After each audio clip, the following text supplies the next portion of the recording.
یہ آج بھی اسی کولونیل پیریڈ میں رہ رہے ہیں اور یہ اویسی کو ایسے ہی سمجھ رہے ہیں جیسے اورنگزیب کے دربار کا اویسی کوئی امیر ہے اور اس کی ایسے ہی ریسپیکٹ کی جاتی ہے، ورنہ یہ گنڈا ہے، موالی ہے، اور اس کے پاس یہ بے شرم لوگ ہیں۔ یہ خاص طور پہ یہ دو بھائی ہیں نا، بے شرم ہے، میں تو کھل کے کہہ رہا ہوں۔ اس کی وجہ یہ ہے کہ یہ جھوٹ بولتے ہیں۔ اس آدمی کی بدقسمتی یہ ہے کہ یہ سر پہ ٹوپی پہن کے داڑھی رکھ کے مسلسل جھوٹ بولتا ہے، یہ بے شرم آدمی ہے۔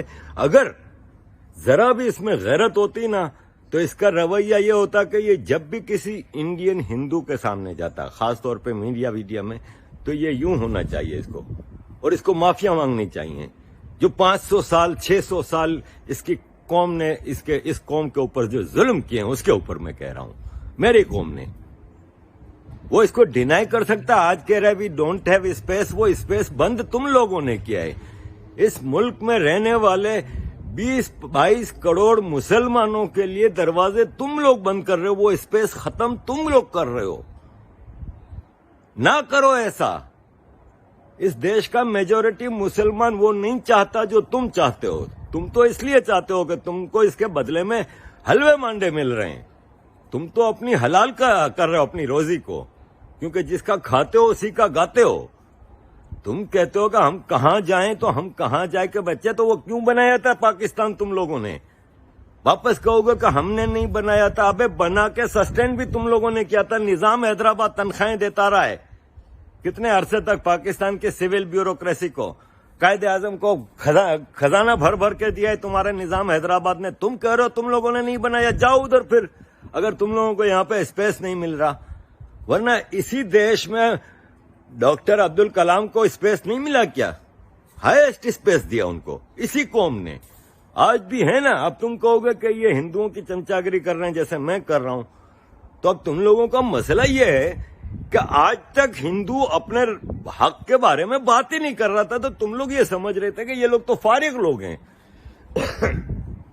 تم لوگ یہ سمجھ رہے تھے کہ ان کے کوئی حقوق نہیں ہے، ان کے کوئی ریلیجیس سینٹیمنٹس نہیں ہیں، ان کی کوئی جائز خواہشات نہیں ہیں۔ تم لوگوں نے taken for granted every thing کو لیا ہوا ہے۔ تم کو شرم آنی چاہیے۔ تم کہتے ہو اس کانسٹیٹیوشن پہ جب تک ہم 100% بلیو نہیں کریں گے، تو یہ ایودھیا رام مندر کیا تھا؟ عدالت کا فیصلہ نہیں تھا؟ ایک ایسا فیصلہ جس پہ کسی نے اعتراض نہیں کیا کہ ہاں غلط تھا۔ صرف تم لوگ ایک ہی رٹ، وہاں مسجد تھی۔ ابے اس مسجد کے نیچے مندر نہیں تھا۔ اس جھوٹ کو جھٹلا کے تم کس منہ سے یہ داڑھی رکھ کے اور اللہ کا نام لے کے پھر تم جھوٹ پہ جھوٹ بول رہے ہو؟ وہاں مسجد اس وقت تصور کی جاتی اگر وہاں پہ مسجد کے نیچے کچھ نہ ہوتا، وہ مسجد لیگل زمین پہ بنائی گئی ہوتی۔ مجھے تم اسلام کا کوئی ایک فقہ دکھا دو جس میں یہ کہا گیا ہو کہ مسجد ناجائز زمین پہ جائز ہے، حلال ہے۔ کسی فقہ کی کوئی وہ دکھا دو۔ تم مسلمانوں کو گمراہ پہ گمراہ کیے جا رہے ہو صرف اپنی حلال کرنے کے لیے۔ تم کہہ رہے ہو بار بار، تم 2002 یاد دلاتے ہو، 2002 کی پوری تاریخ کھول کے بیٹھو نا۔ اور میں اس راجدیپ کو چیلنج کرتا ہوں کہ جب اس کو بٹھاتے ہو تو لاؤ مجھ جیسے عام آدمی کو بٹھاؤ جس کا کوئی اسکالرشپ، میں کوئی اسکالر نہیں ہوں یا میں کوئی بڑا عالم فاضل نہیں ہوں، یہ تو بہت بڑے عالم بنتے ہیں۔ بٹھائے نا مجھے ان کے سامنے۔ یہ چھپ کے ایک کمرے میں اس کو بند کر کے تم اپولوجیٹک ہاتھ جوڑ کے اس سے جواب لے رہے ہو، تم الٹا اس کو اپنا زہر پھیلانے کا موقع دے رہے ہو۔ تو ہم تو زہر بھی نہیں پھیلا رہے، ہم تو جائز بات کر رہے ہیں، سمپل سی بات کر رہے ہیں، دلائل کے ساتھ تم لوگوں کو بتا رہے ہیں۔ یہ کہہ رہے ہیں موو آن کیسے کریں؟ ایسے موو آن کرو جیسے یہ ہندو کمیونٹی نے کیا، جس کا آغاز ہوا ملتان، دیبل، کراچی پہ حملہ کر کے تمہارے محمد بن قاسم نے۔ ہندو موو آن ہوئے ادھر سے۔ پھر محمود غزنوی نے 17 حملے کیے، کبھی کنڈیم کیا تم نے؟ اس دیش پہ 17 حملے ہوئے ہیں، تم نے کنڈیم کیا کبھی؟ اگر تم اتنے بڑے ہندوستانی بنتے ہو، مسئلہ یہ ہے کہ تمہارے ذہن میں کیڑا نہیں ہے، کیڑے ہیں غزوہ ہند کے جو نکالنے پڑیں گے، اور نکالے جا رہے ہیں۔ اب جب بھی تم لوگوں کو تکلیف ہو رہی ہے، کیونکہ یہ کیڑا ہوتا ہے نا، یہ بھی ایک ایڈکشن ہے، وہ تم لوگوں کو ان کیڑوں کے بغیر مزہ نہیں آ رہا، وہ ہر جگہ سے گھس گئے ہیں تمہارے اندر۔ اب وہ کیڑے نکالنے کا وقت آ گیا. تمہاری اپنی کمیونٹی, ہماری اپنی کمیونٹی اب سمجھ چکی ہے چیزوں کو. تم لوگوں کا کھیل صاف نظر آ گیا. تم لوگ شکست خوردہ ہو, ڈیفیٹڈ فورسز ہو. تمہارا فرسٹریشن تم لوگوں کا نظر آ رہا ہے. یہ جو تمہارے سامنے اویسی جو تمہارے سامنے جرنلسٹ بیٹھا ہے, اس کا دیکھ لو, اس کی بیوی کا دیکھ لو, تم لوگوں کا دیکھ لو. فرسٹریشن نظر آ رہا ہے. رانا کو دیکھا ہے, سبا کو دیکھا ہے. تم سب تڑپ رہے ہو کیونکہ اب تم لوگوں کو پتا ہے کہ تم لوگوں کا وہ کھیل, وہ بادشاہی ختم ہو رہی ہے. جو تم کمیونل ڈس ہارمونی پھیلا کے جو چلا رہے تھے اپنی دکانداریاں, اب وہ آہستہ آہستہ بند ہو رہی ہیں. کیونکہ میں تو ایسے کئی کشمیریوں کو بھی جانتا ہوں نا, جو مہاراجا کی طرح گھومتے تھے کہ ہاں جی آرٹیکل 370, ایسی 370 نے ان کی بجائی ہے کہ بولتیاں بند ہو گئی ہیں. ان کے پاس اب ایشو ہی نہیں رہا. کیونکہ یہ جو چورن بیچتے تھے نا, یہ منجن جو بیچتے تھے, وہ منجن اب ایکسپوز ہو چکا ہے. اب ٹوتھ پیسٹ کا زمانہ آ گیا ہے. چورن کی جگہ وہ رینی دوائی آ جاتی ہے ڈائجسشن کے لیے. اب وہ چورن بھی کوئی نہیں کھاتا. اب وقت بدل گیا ہے. آج کا انڈین, تم جس کو ہندوتوا کہتے ہو نا, وہ اپنے ہندوازم پہ پہلی بار پرائڈ فیل کرتے ہیں, اور کچھ نہیں ہے. کوئی ایک ہندو نے یہ نہیں کہیں کہا مجھے, میں تو اتنا سوشل میڈیا پہ دیکھتا ہوں, جو یہ کہتا ہو کہ نہیں ہم اس دیش میں اسلام نہیں چاہتے, مسلمان نہیں چاہتے. لیکن تم جیسے مسلمان ایسے میں نے 50 دیکھے ہیں جو کہتے ہیں کہ یہ انڈیا ول بی مسلم, اور ہم مسلم انڈیا بنا کے رہیں گے, پورے انڈیا میں اسلام کا جھنڈا گاڑیں گے. یہ تم جیسوں کی سوچ ہے جو اکراس دا بارڈر سے آ رہی ہے. اور اس میں بدقسمتی سے کہ انڈیا کی ایک اتنی بڑی پولیٹیکل پارٹی بھی اس میں اپیزمنٹ کے چکر میں لگی رہتی ہے. جھوٹ کی پالیٹکس, نفرت کی پالیٹکس, ڈیوائڈ کرنے کی پالیٹکس تم لوگ کرے جا رہے ہو. لیکن یہ ایک آدمی آیا ہے جس نے یونائٹ کیا ہے سب کو. تمہارے اپنے راجدیپ, تمہارے اپنے وہ جو ابھی پول کیے تھے پرسوں پورے انڈیا سے, میں دیکھ رہا تھا تم کو اور راج کنول کو جب وہ ریزلٹ آ رہے تھے پول کے, تم لوگوں کے چہرے وہ لٹک کے زمین پہ چلے گئے تھے. تم لوگ ایکسپیکٹ کر رہے تھے کہ پپو صاحب کچھ پول میں ریزلٹ اچھے لے آئیں گے. یہاں تو ہر چیز مودی جی میجورٹی کے ساتھ. تو یونائٹ کیا ہے نا, ڈیوائڈ تو نہیں کیا. جو تھوڑا بہت ادھر اویسی ٹائپ کے لوگوں نے اپنا ووٹ بینک بنا کے رکھا ہوا ہے, کچھ اور لوگ ہیں جو مسلمان نہیں ہیں, ہندو ہیں, لیکن وہ اپنے ووٹ بینک کے چکر میں, ان لوگوں کی سیاست اب ختم ہے. پھر یہ سشانت سنگھ راجپوت کے جو کیس چل رہے ہیں اور اس ٹائپ کی چیزیں, انڈین نیشن یونائٹ ہو رہی ہے. اور اس میں کہیں نہیں کہوں گا کہ یہ ہندوز ہیں. اس میں کئی تو ایسے ہندو تھے جو پریکٹسنگ بالکل نہیں تھے, جو دھرم سے دور چلے گئے تھے. آج میں دیکھ رہا ہوں کہ تم لوگوں کی وجہ سے وہ واپس اس دھرم کے ساتھ ان کا اٹیچمنٹ بڑھ رہا ہے. This is the new rising of India. وہ تم جیسوں کے لیے بہت برا ہے.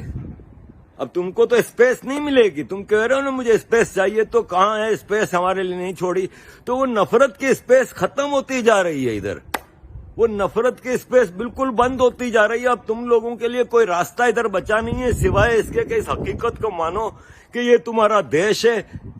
اور خاص طور پہ انڈیا کے مسلمانوں کو میں نہیں کہتا کہ تم لوگ اپولوجیٹک رہو اور تم لوگ معافیا مانگو, لیکن میں یہ کہتا ہوں کہ یہ ریئلائز کرو کہ اس دیش کے لیے مسلمانوں نے کوئی ایسا پازیٹیو کردار نہیں ادا کیا 500 سال میں. اس دیش میں مسلمانوں کا رولنگ کلاس رہا ہے جس نے روتلیسلی رول کیا ہے اس کنٹری پہ. جینوسائڈز کی لسٹیں ہیں, ہسٹریاں ہیں. ایک آدھ کوئی جینوسائڈ نہیں ہے. چپے چپے پہ انڈیا کے جینوسائڈ ہوا ہے. کیرالہ میں بھی ہوا ہے, راجستھان میں کئی بار ہوا ہے, یو پی میں ہوا ہے, بہار میں ہوئے ہیں. کہاں نہیں ہوئے؟ اور کرنے والے فورسز ہندو نہیں تھے. Latest being 89-90. تو مسلمانوں کو کم از کم ہمیں اپنا تو دیکھنا چاہیے کہ ہمارا اپنا کردار کیا رہا ہے. کیا آج ہم اتنا بدماشی سے آج تو ہمیں شرمندہ نہ بھی ہوں تو ایٹ لیسٹ ریئلائز تو کریں نا ہم. اور کیا ہے, بے شمار مسلمان اس کو ریئلائز کر رہا ہے کہ نہیں یار بہت ہو گیا یار, ہم 1.5 انچ کی مسجد بنا کے کب تک بیٹھے رہیں گے. یہ 1.5 انچ کی مسجد سے کسی کو کوئی فائدہ نہیں. وہ مجھے کوئی ایک دنیا کا اسلامک ملک بتا دو جو محتاج نہ ہو. امیر سے امیر اسلامک ملک بھی چھوٹی سے چھوٹی چیز کے لیے سو کوٹ ان کوٹ کافروں کے ملک پہ محتاج ہو تم لوگ. کیا فائدہ ہے ایسی 1.5 انچ کی الگ مسجد بنانے کا؟ دیکھو 1.5 انچ کی مسجد بنائی تھی سنگاپور نے. سنگاپور کی آبادی ملیشیا سے وہ آزاد ہوا. ملیشیا میجورٹی مسلم کنٹری. سنگاپور ملیشیا سے 6 گنا چھوٹا تھا. ملیشیا کی آبادی سنگاپور کی آبادی سے 6 گنا زیادہ. اور آج کے دور میں ہم دیکھیں تو اسلامک کنٹریز میں Malaysia is one of the most developed countries مسلم کنٹریز میں. اس کے باوجود سنگاپور کا جی ڈی پی 6 گنا چھوٹا ہونے کے باوجود ملیشیا سے بہت زیادہ ہے. الگ 1.5 انچ کی مسجد انہوں نے اسی لیے بنائی کیونکہ وہ بڑی مسجد بھی آخر کو رہتا ادھر ہی ہے. وہ کہیں نئے چیز کی ریفارمنگ کی طرف جاتا ہی نہیں ہے. وہ کہتا ہے بس مسجد میں بیٹھ کے دعا مانگتے رہو, اللہ سب کچھ کر دے گا. تو یہ ہے تمہاری 1.5 انچ کی الگ مسجد, وہ اسپیس جو تم چاہتے ہو. تم اسپیس کس چیز کا چاہتے ہو ذرا یہ تو بتا دو. تمہارا اسپیس تم وہ چاہتے ہو جو تمہارا بھائی کہتا ہے کہ 5 منٹ کے لیے پولیس ہٹا دو تاکہ تم وہ کرو, اور یہ کہہ رہے لو جہاد کو وہ کیا جا رہا ہے. یعنی تمہاری نظر میں لو جہاد صحیح ہے. ابے یار شرم کر, حیا کر. جس طرح یہ لو جہاد ہو رہا ہے لڑکیوں کو بہکاوا دے کے یا زبردستی کر کے یا بلیک میل کر کے وہ کیا جا رہا ہے, اس کو اگر تم جائز کہتے ہو اور پھر تم داڑھی بھی رکھتے ہو اور اللہ کا نام بھی لیتے ہو, یار تم سے بڑا منافق نہیں دیکھا. یار تم سے بڑا منافق نہیں دیکھا, ہو نہیں سکتا تم سے بڑا منافق.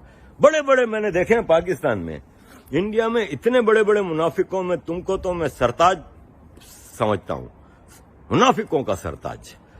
اور تمہارا ایک بھائی, اور یہ تمہاری پارٹی کے چھوٹے بڑے جو گھوم رہے ہیں. اور راجدیپ اب وقت کا تقاضا یہ ہے کہ تم بھی ذرا اب کچھ شرم کر لو. کچھ اپنے دیش کا جس نے تمہیں بہت کچھ دیا ہے, اس دھرم کا جس کو تم مانتے ہو یا نہیں مانتے ہو, اس دیش کا میجورٹی مانتا ہے. Have respect, bring correct perspectives of things. ایسے اپنا چورن کب تک بیچتے رہو گے؟ بہت نہیں کما لیا یار.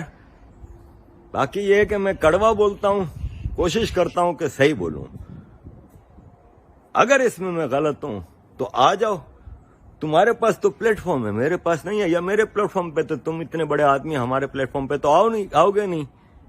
تو ہم چھوٹے آدمیوں کو بلا لو, اتنے بڑے بڑے اویسیوں کے سامنے بٹھا دو. میں ان سے پوچھ لیتا ہوں ٹیپو سلطان نے کیا کیا تھا, یا اس دیش پہ مسلمانوں کے احسانات میں ان سے سن لیتا ہوں. اور جو انہوں نے کیا ہے, بختیار پور والوں نے کیا ہے, جو اکبر نے کیا ہے, جو ان کے مغلوں نے کیا ہے, جس پہ یہ مان کرتے ہیں, کسی کوئی بھی آ جائے میرے سامنے بیٹھ جائے.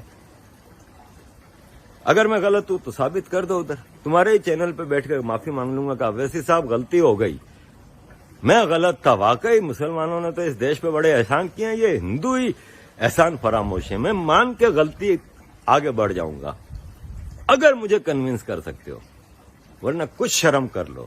Thank you very much. Jai Hind, Jai Shri Ram. عزیز دوستوں, السلام علیکم, نمستے, ست سری اکال, گڈ آفٹرنون. دیکھیے آپ نے یہ بکواس اویسی کی اور راجدیپ کی. پہلے تو میں ذرا راجدیپ کو بتا دوں کہ وہ کیا کر رہا ہے. وہ فساد پھیلا رہا ہے, وہ نفاق پھیلا رہا ہے. نفاق مینس ڈفرینشیٹ کرنا, کمیونل ڈیوائڈ کرنا. وہ ایک پوائنٹ آف ویو کو مسلسل رکھے جا رہا ہے کیونکہ ان کی تربیت ہے. ابھی ایک صاحب کا فون آیا تھا مجھے 10 منٹ پہلے کہ لندن سے باہر کہیں وہ رہتے ہیں, تو وہ کہہ رہے تھے ہم ایک جگہ ایک کانفرنس ہو رہی تھی جہاں پہ انڈین آفیشلز بھی بیٹھے ہوئے تھے, سب تھے وہاں. نقشے میں سے کشمیر کو انڈیا سے کاٹ کے دکھایا گیا تھا الگ سے, اور اینٹی انڈیا چیزیں وہاں پہ باتیں ڈسکس ہو رہی تھی. تو بولے ہم مظاہرہ کر رہے تھے اور ہم آفیشلز کو بھی کہہ رہے تھے کہ تم لوگ یہاں پہ کیا کر رہے ہو, جواب نہیں دے رہے ہو, یہ وہ. تو میں ان کو بھی یہی بتا رہا تھا کہ دیکھیں بھائی صاحب, اس دیش پہ 50-60 سال ایک پارٹی نے حکومت کی ہے. وہ اپیزمنٹ کی پالیسیز کو شروع سے لے کے چلتے آ رہے تھے. یاد ہوگا آپ کو نہرو جی کے زمانے سے یہ چیزیں چل رہی ہیں. پری پارٹیشن کی بات ہو رہی ہے کہ پری پارٹیشن میں بھی نہرو جی مسلم اپیزمنٹ میں مسلسل لگے رہتے تھے. تو وہی تربیت پھر بیوروکریسی کی، فورن سروس کی، میڈیا کی ہوئی ہے. ہم تو بھائی 25 سال سے جنیوا میں دیکھتے ہیں نا انڈین ڈپلومیٹس کو، انڈین سول بیوروکریسی کو، یا انڈین سول سوسائٹی جو آتی ہے، این جی اوز وغیرہ جو گورنمنٹ آف انڈیا کا پوائنٹ آف ویو رکھتے ہیں، وہ زیادہ تر جے این یو کے ہوتے تھے، یا علی گڑھ یونیورسٹی کے ہوتے تھے، یا جامعہ ملیہ کے ہوتے تھے. وہی پروفیسرز آتے تھے، وہی ڈاکٹرائن جو ایک آپ کی جو چلی آ رہی تھی ایک لیگیسی کی، وہ کنٹینیو ہو رہی تھی. تو راجدیپ اسی پروڈکٹ کا ایک آخری جو رہ گئے نا چیزیں، وہ آخری پروڈکٹ کا حصہ ہے. وہ ابھی تک پھڑپھڑا رہا ہے. وہ ایسے ہی لوگوں کے نیریٹیوز کو بڑھا چڑھا کے آگے پیش کر رہا ہے، ہاتھ جوڑا ہے ان کے آگے کھڑا ہوا ہے. یہ ہے جی وہ ایپولوجیٹک ہندو جس کو نکالنا ہے اس خوف سے، اس صدیوں کی غلامی سے باہر نکالنا ہے. یہ لوگ نکلنے کو تیار نہیں ہو رہے.